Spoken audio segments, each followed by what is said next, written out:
이런 식으로 다 뭔가를 내리막길 하는데 안타깝지만 그렇게 추구한다고 해서 잘 되는 사람이 있고 안 되는 사람이 있어요. 이건 제가 허무하게 말씀드리는 게 아니라 뭐 어떤 사람은 죄송한데 막 운이 터가지고 막 갑자기 사업이 잘 되고 뭐 대단하고 또 어떤 사람은 이거 아니잖아요. 아시겠지만. 그거는 하나님께서 결정하시는 문제가 아니에요. 우리가 갖고 있는 흐름 속에서 취하는 문제이고 중요한 것은 이 물줄기를 돌려야 되는데 돌리지 못하고 있는 상황이다. 그리고 이걸 돌리지 못하고 있는 상황일 때 뭐가 나오냐면은 요 18절만 말씀드리겠습니다. 그리고 잠깐 쉬었다 할게요. 18절에 그러므로 나도 분노로 갚아라고 되어 있는데요. 이게 이제 번역을 좀 이건 뉘앙스를 잘 드릴게요. 나도라고 조사가 되어 있는데 이렇게 보는 것이 의역입니다. 그러니까 그들이 나에게 하나님에게 노여움을 일으켰기 때문에 18절에 그러므로 나도 하나님이 너희들을 분노로 갚는다 이렇게 보는 경향인데 그게 아니라 그런데 나는 이건 제가 요 히브리어의 원문에 대한 의미를 풀어서 좀 설명을 드릴게요. 그런데 나는 분노 안에 있는 너희의 행위들에 대해서 고통스럽다 이거예요 여러분. 그러니까 분노로 갚는다는 게 아니라 이게 아시아 베헤마거든요. 분노 안에 있는 행하고 있는 너희들을 불쌍히 여긴다는 거예요. 그러니까 하나님이 너가 뭔가 잘못했네 진노할 만한 짓을 했네 내가 분노로 갚아주겠어가 아니라 너희들이 갖고 있는 분노 안에서 행하고 있는 모든 걸 나는 안타깝게 여긴다. 왜냐하면 그들이 큰 소리로 내 귀에 부르짖어도 내가 들을 수가 없기 때문이다 이 뜻입니다. 그러니까 하나님이 심판하는 게 아니라요. 구약 성경 보면은 가장 큰 오해가 그거예요. 인과응보처럼 얘기하거든요. 이스라엘 백성이나 우리가 하나님 앞에서 큰 죄를 지었기 때문에 하나님께서도 분노하고 질투한 하나님이기 때문에 분노로 갚겠다. 이게 뭐 눈에는 눈, 이에는 이로 갚는다라는 의미처럼 들리는데 전혀 아니고요. 이게 하나님은 이때에도 나는 이런 상태를 너무 안타깝게 여긴다고 얘기하시는 거예요. 우리가 분노 안에서 행한다는 거죠. 그 행하는 것 안에서 가장 안타까운 건 종교적 행함이죠. 세상적 행함이라는 거야 어차피 죄송한 말인데 분노 덩어리고 그 분노 덩어리에서 조금 벗어나려고 우리가 신앙이라는 걸 갖는 건데 그 신앙도 분노 안에서 행하니까 그래서 하나님이 에스겔을 데리고 이거를 긍휼히 여긴다라고 표현하는 거예요. 이게 역설적이에요. 긍휼을 베풀지 않는다라는 얘기가 아니라 내 진짜 긍휼을 저 분노 안에 쏟을 수 없음을 안타깝게 생각한다는 거예요. 이거 왜 그러죠? 요거 부연 설명 조금만 드릴게요. 불쌍히 여기지 않고 긍휼을 베푸지 않는다라는 요 부정사를 쓴 이유는 만약에 하나님이 분노 안에 있는 우리에게 당신의 진짜 불쌍함과 긍휼을 쏟으면 어떻게 될까요? 우리 인간은 100% 현상의 하나님을 잡을 수밖에 없어요. 여러분 이게 중요하죠. 왜냐하면 자 현상에서 우리가 현상이 분노예요. 분노에서 하나님을 막 찾아요. 근데 하나님이 만약에 우리를 정말 불쌍히 여기셔서 현상 분노 안에서 우리에게 불쌍히 여기심 헤세드를 베푸시면 우리는 현상에서 하나님 만나버리잖아요. 그러면 현상은 뭐죠? 닮아가려는 것 투성이죠. 질투의 우상이 있죠. 그러면 하나님이 밑빠진 독에 물붓기처럼 현상에서 아무리 부어도요 우리는 현상에서만 하나님을 키우게 되는 거예요. 그래서 하나님이 안타깝게 여긴다는 건 나는 분노 안에 있는 너희들에게는 긍휼을 베풀 수가 없다. 그러니까 우리가 해결해야 되는 게 이거예요.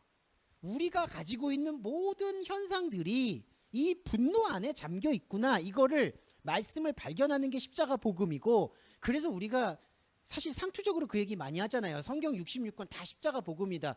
말은 누가 못하겠어요. 진짜 십자가 복음이라는 건 뭐냐면은 속속들이 이거를 하나님은 활동할 수가 없다라는 것을 확인해야 되는 거예요. 우리 두 눈으로. 여기서 확인하시는 거예요. 여러분이. 하나님은 불쌍히 여기고 싶어 하시지만 우리의 이 분노의 틀거리 안에서는 역사할 수도 없고 역사하면 하나님이 그러면 재앙인 거예요. 우리한테는. 그러니까 하나님이 접근을 못하고 말씀으로 우리한테 이거를 열어주시는 거예요. 예. 그러니까 말씀의 유일성이라는 게 여기에 있는 거죠. 네. 제가 여기 부분에서 조금 집중했던 거는 이 분노로 갚는 게 그러니까 이런 번역이 우리를 해치는 거예요. 솔직히. 분노로 갚으면 뭐죠? 이게 어떻게 흐르냐면요. 그냥 각성 효과가 되는 거예요. 하나님이 원래 사랑이셨고 이걸 주셨는데 율법을 주셨는데 우리의 욕심과 탐욕 때문에 이걸 질투 때문에 못 지켰고 그래서 하나님께서 너희들이 못 지켰으므로 나도 분노로 갚았다. 자, 그리고 중요한 게 여기에서 제가 서두에 말씀드렸던 십자가가 또 왜곡이 되는데, 그래서 내가 분노로 갚았는데 너희들을 어여삐 여기기 때문에 내 아들을 이 분노 판 안으로 보냈다라고 생각을 한다는 거죠. 분노 안에서 예수님이 십자가에 못 박힌 게 아니죠. 예수님의 십자가는 이 분노의 틀을 깨는 거죠. 그래서 우리가 십자가 복음을 이해할 때 우리 죄가 많아서 십자가에 피를 흘리셨다, 맞죠? 그런데 그 죄가 어떤 죄냐?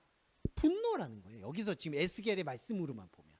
그래서 예수님의 십자가는 그 분노의 판을 깨러 오셨다. 휘장을 찢었고 돌판을 깨뜨리는 이유가 다 여기에 있다라고 보시면 되겠습니다. 여호와께서 이 땅을 버리셨고 여호와께서 보지 않았다. 10절에 보시면요, 내가 불쌍히 여기지 않고 긍휼을 베푸지 않고 행위대로 갚았다. 근데 여긴요 여러분 또 이상한 게 진짜 갚았다라고 해요. 왜 그럴까요? 아까 8장은 분노 안에서는 갚을 수 없다라고 얘기했잖아요. 근데 여기는 갚았다라고 돼 있어요.